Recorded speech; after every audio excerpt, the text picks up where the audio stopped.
हाय ओडिशावासी, आज ये वीडियो हूँ जड़े 13 वर्ष नाबालिका झीर अत्याचार वीडियो।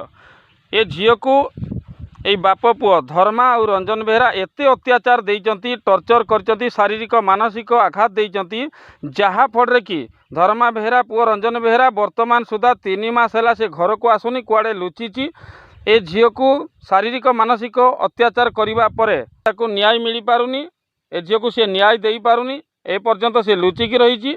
आउ से राग रखी निजे धर्मा बेहरा से गुणी गारेडी काम करे, से गुणी गारेडी करिकी झील को वर्तमान पागड़ी करी मारिदेवा को बसची। आज की 15-16 दिन है झील केवल यही गुणी गारेडीर शिकार होई, से केवल जेतेबेले भी दासी आसुची केवल धर्मा बेहरा ना ही कहूची। आपण देखंतु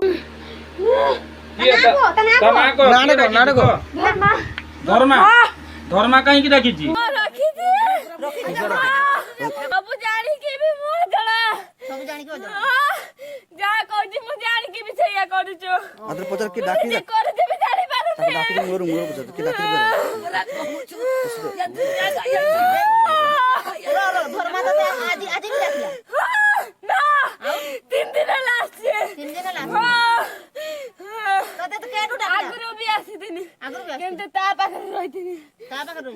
को सी मारिदेवा को बसीची।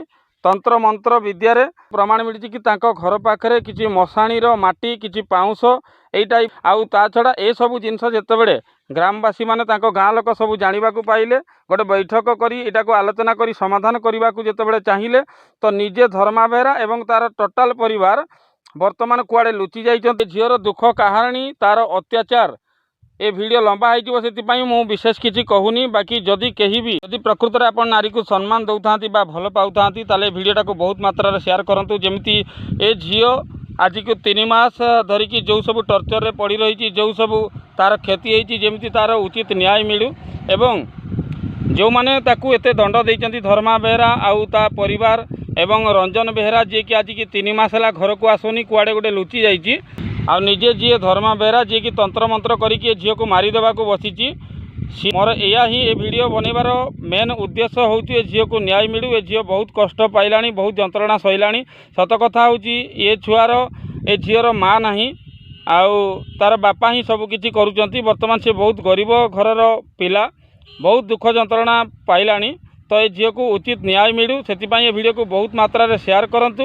एवं जो माने आकु दंड देकी दुख कष्ट देकी नाबालिका झील मात्र 13 वर्ष झील को जो माने एते सब दुख जंत्रणा देकी मारिदेवा को बसीचंती से माननकु उचित दंड मिलू, कथाटा समाधान हो। Thank you. जय नारी शक्ति, जय ओडिशा, जय जगन्नाथ।